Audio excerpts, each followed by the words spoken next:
Há uma obra de Deus que acontece no invisível. Ela não é anunciada com trombetas, nem confirmada por aplausos. Ela começa no silêncio, cresce no segredo e amadurece na dor. E quase sempre, os que estão sendo transformados por ela não percebem. Apenas sentem o chão sumir, o coração apertar e o tempo parecer lento demais. Chamam isso de crise, mas o céu chama de chamado. Você já sentiu que tudo ao seu redor estava se desfazendo? Que as pessoas estavam se afastando, os planos se desmoronando e que algo, que você ainda não sabe nomear, estava sendo retirado de você? Pois saiba, há momentos em que Deus nos esvazia para que possamos enfim ser preenchidos por Ele. A vida diante de Deus começa onde terminam as certezas humanas. Dietrich Bonhoeffer compreendeu essa verdade não apenas com a mente, mas com a carne. Vindo de uma família influente, teólogo promissor, com portas abertas em toda a Europa, ele escolheu o caminho estreito. Recusou o conforto do exílio para permanecer com sua igreja perseguida. Sabia que fidelidade e segurança raramente andam juntas. E ao escrever do cárcere, cercado por grades e ameaçado de morte, revelou uma das convicções mais poderosas do discipulado. Deus fala mais alto quando tudo silencia. O chamado de Deus nem sempre vem com direção clara. Às vezes, ele apenas começa tirando o que nos distraía. Desfaz relacionamentos que nos prendiam, interrompe rotas que pareciam seguras, corta vínculos que já não cabem na nova estação. E nós sofremos. Mas depois, se olharmos com fé, veremos que a dor tinha uma pedagogia, que o vazio tinha um propósito, que a solidão era santa. A Escritura declara com força e ternura: se alguém quer vir após mim, negue-se a si mesmo, tome a sua cruz e siga-me. Isso não é poesia, é caminho, é renúncia real. É um convite à morte, não apenas do corpo, mas do ego, da autossuficiência, da idolatria do controle. E é só depois da cruz que a ressurreição acontece. Você está sendo chamado, talvez sem perceber, talvez ainda resistindo, mas Deus está fazendo em você o que Ele sempre fez nos seus. Está te separando, está te refinando, está te preparando. Não é ausência, é santidade, não é abandono, é zelo. O reino de Deus não é construído por quem busca atalhos, mas por quem aceita o peso da cruz com fidelidade. Bonhoeffer não viveu muito, mas viveu profundamente. Sua voz ainda ecoa porque foi moldada no silêncio. Sua fé ainda inspira porque foi provada no fogo. E sua morte ainda fala porque foi vivida em Cristo. Hoje, você está no limiar desse mesmo chamado.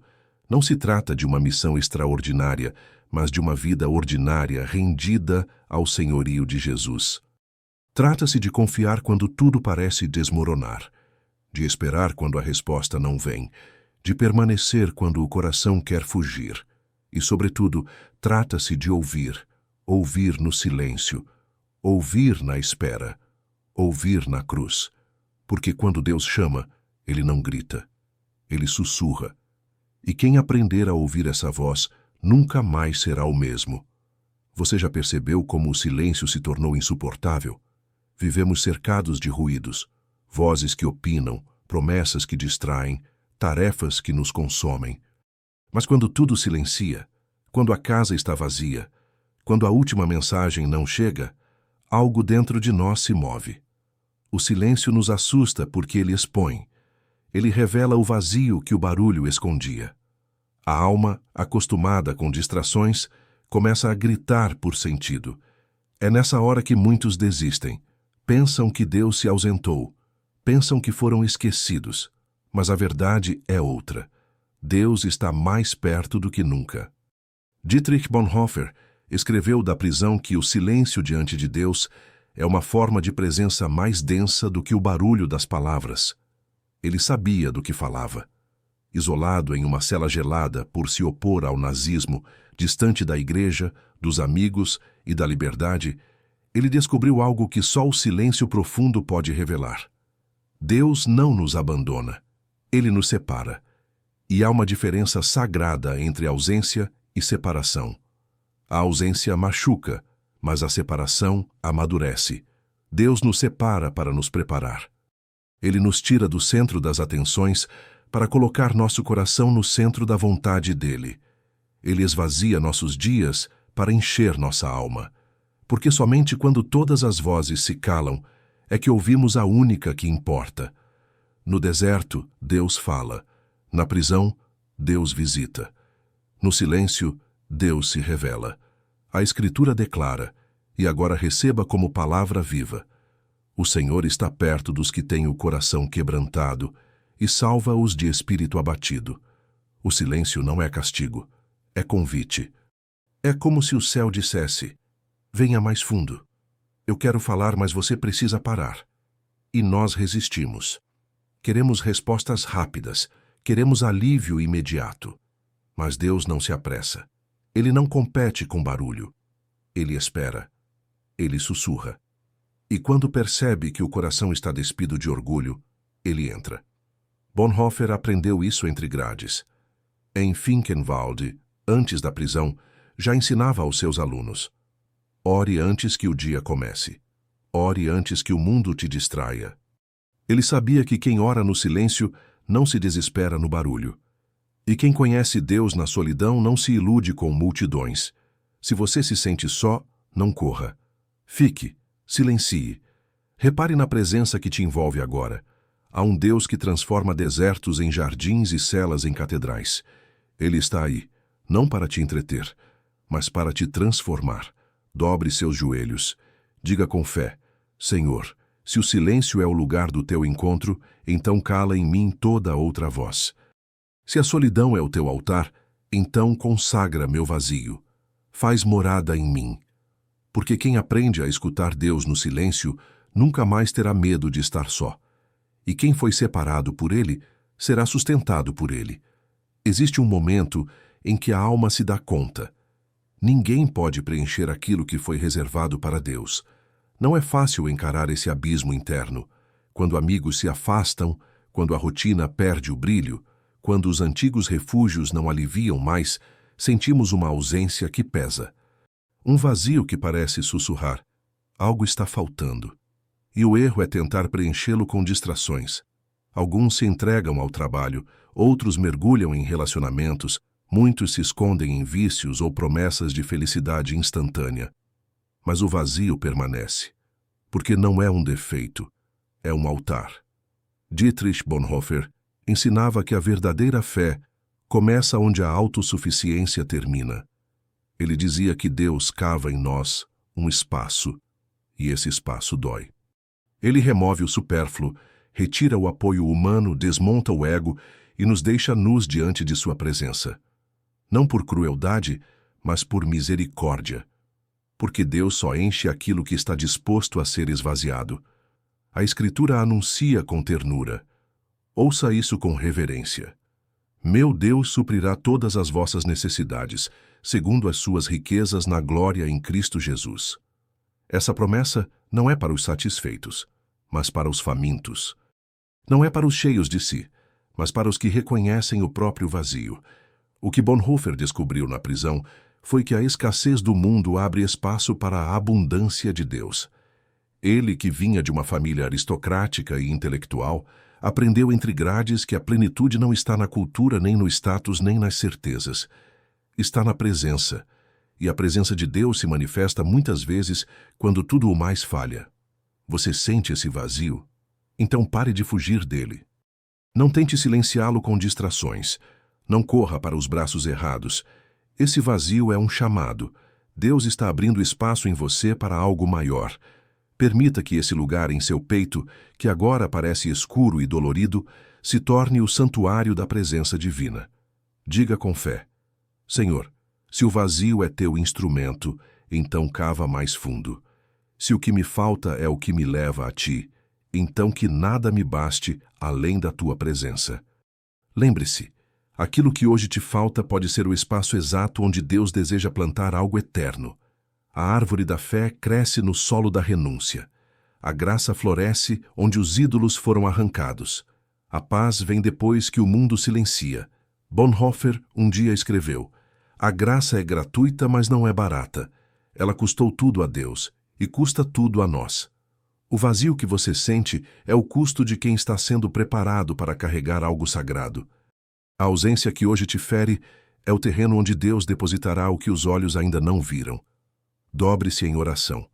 Não peça alívio imediato. Peça profundidade. Peça firmeza. Peça presença. E declare: Senhor, estou vazio, mas não estou perdido. Estou só, mas não estou esquecido. O teu amor me basta. O teu nome me sustenta. E o teu silêncio me prepara. Nem toda perda é punição. Nem todo afastamento é fracasso. Às vezes, Deus separa para salvar. Quantas vezes nos apegamos a pessoas, posições e planos que pareciam essenciais? Quantas vezes chamamos de bênção aquilo que apenas nos distraía da voz do Eterno?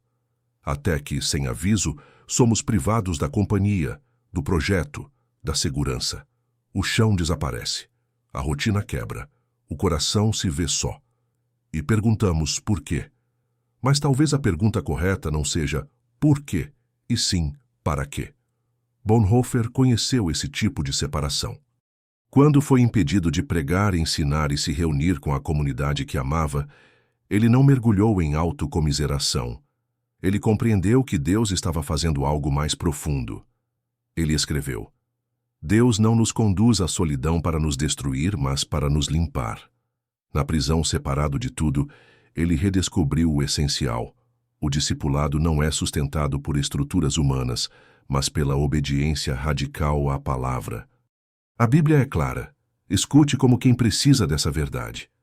Saí do meio deles e separai-vos, diz o Senhor. Não toqueis em coisa impura, e eu vos receberei. Essa separação não é rejeição, é santificação.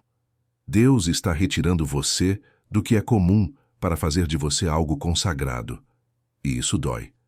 Porque tudo que é podado sangra antes de florescer. Há amizades que precisam terminar. Há hábitos que precisam morrer. Há lugares que não combinam mais com a nova estação. E Deus, como jardineiro fiel, não hesita em cortar. Não porque despreza, mas porque vê além. Ele enxerga os frutos que virão. Bonhoeffer liderou um seminário clandestino em Finkenwald, onde formava pastores sob perseguição. Lá, cada aluno aprendia que ser separado não era motivo de vergonha, mas de honra. Eles viviam a simplicidade, a oração e o estudo como armas contra um sistema de corrupção. E quando a Gestapo fechou o seminário, Bonhoeffer sabia. O tempo de separação apenas havia mudado de endereço.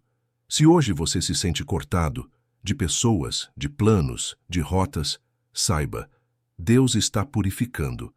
Ele está limpando sua alma dos excessos, das dependências, das alianças erradas. Ele está te preparando para algo que exige mãos limpas e coração inteiro. Não resista. Submeta-se. Diga com fé: Senhor, se estás me separando, que eu não me revolte. Que eu não lamente o que ficou para trás, mas celebre o que está por vir. Que cada vínculo quebrado revele uma aliança maior contigo. A separação precede a consagração, e aqueles que passam pelo fogo da purificação brilham com a luz da fidelidade. Deus não separa para isolar, Ele separa para usar. E ao final você poderá dizer como Bonhoeffer: não fui eu quem perdi, foi Deus quem me libertou. Esperar é uma das dores mais silenciosas da fé. Não há grito, não há escândalo. Apenas o tic-tac do tempo, as promessas que parecem distantes, e o coração cansado que se pergunta: quando, Senhor? A alma impaciente tenta preencher o intervalo com fórmulas, urgências e atalhos, mas tudo continua igual, e o céu parece quieto demais. É nesse lugar que muitos desistem. Acham que o silêncio de Deus é sinal de ausência, mas a verdade é outra. O tempo de espera é o forno onde Deus molda os vasos que Ele mesmo usará. A espera não é o intervalo entre dois milagres. É o milagre que prepara o próximo. Bonhoeffer sabia disso. Preso por sua resistência ao nazismo, ele não sabia se veria a liberdade outra vez. Mas em vez de murmurar, ele escreveu. Em vez de se fechar, ele intercedia. Em suas cartas da prisão, encontramos um homem que entendeu que a espera não é tempo desperdiçado, é tempo sagrado. Ele dizia: a paciência é uma disciplina espiritual. Ela ensina a confiar quando não se vê e a descansar quando tudo parece parado. A Escritura ecoa essa verdade. Ouça com fé. Aqueles que esperam no Senhor renovam as suas forças, sobem com asas como águias, correm e não se cansam, caminham e não se fatigam. Deus não ignora o que você sente. Ele vê sua angústia. Mas Ele não se apressa, porque há algo mais precioso do que sua pressa, sua transformação. Esperar não é ficar parado, é manter a alma acesa enquanto os olhos não veem. É cultivar oração, mesmo sem resposta. É adorar, mesmo sem sentir. É obedecer, mesmo sem compreender. Bonhoeffer escreveu uma vez: quem aprendeu a esperar já começou a vencer. Porque a espera forja um tipo de fé que não depende de sinais, mas de convicção. Não se trata de ignorar a dor, mas de confiar que a dor também ensina, também revela, também redime. Você sente que está preso em uma estação longa demais, que o tempo não colabora, que os sonhos estagnaram, que as portas não se abrem. Então, respire fundo. A fé que Deus forma na espera é a fé que não se corrompe na bênção. Não tente forçar a saída. Não implore por atalhos. Diga com coragem: Senhor, eu esperarei. Não com tédio, mas com temor. Não com desespero, mas com devoção. Faz em mim o que ainda não entendo. Renova-me na quietude. A espera é a escola dos profetas. Foi no silêncio dos anos que Moisés aprendeu a ouvir a sarça. Foi no campo, longe da guerra, que Davi aprendeu a confiar. Foi na prisão que José foi preparado para o trono. E foi atrás das grades que Bonhoeffer aprendeu a ser livre. Espere com esperança, ore com constância, viva com fidelidade, porque aquele que espera no Senhor não é esquecido, é moldado, e quando o tempo chegar, não o seu tempo, mas o dele, você entenderá que não estava parado. Estava sendo formado. Há dores que não se explicam, há perdas que não se justificam, e há momentos em que a única resposta que resta é a cruz. A vida cristã não é uma jornada confortável. Ela passa por vales escuros, noites longas e caminhos estreitos. Muitos querem um evangelho sem custo, uma fé sem conflito, uma graça sem cruz. Mas a realidade é outra. A cruz não é um acidente de percurso. Ela é o próprio caminho. Dietrich Bonhoeffer nos ensinou isso com sua vida. Em tempos de tirania, ele não escolheu a neutralidade. Em tempos de covardia, ele não escolheu o silêncio. Ele sabia o preço do discipulado. Por isso escreveu: quando Cristo chama um homem, ele o convida a vir e morrer. E essa morte não é apenas física. É a morte do ego, do orgulho, da segurança falsa. É a rendição total diante do senhorio de Cristo. A Escritura não mascara essa realidade. Escute com sobriedade. Se alguém quer vir após mim, negue a si mesmo, tome a sua cruz cada dia e siga-me. Esse chamado não é simbólico, é literal, é diário, é sangrento e, paradoxalmente, é o único caminho para a vida verdadeira. Bonhoeffer foi enforcado dias antes da libertação da Alemanha. Ele poderia ter escapado, poderia ter negociado, poderia ter se calado, mas preferiu ser fiel até o fim, porque compreendia que a cruz não era um fardo a evitar, mas uma honra a carregar. Ele morreu com os olhos em Cristo, e isso o sustentou. Você está tentando fugir da cruz? Tentando negociar com a dor? Tentando ajustar o evangelho às suas conveniências? Não funcionará. A cruz não se ajusta a nós. Somos nós que precisamos nos ajustar a ela. E uma vez que a abraçamos, descobrimos algo surpreendente. Ela não nos destrói, ela nos fortalece, porque a cruz de Cristo não é apenas o símbolo do sacrifício dele, é o altar onde morre o nosso velho eu e onde nasce uma nova criatura.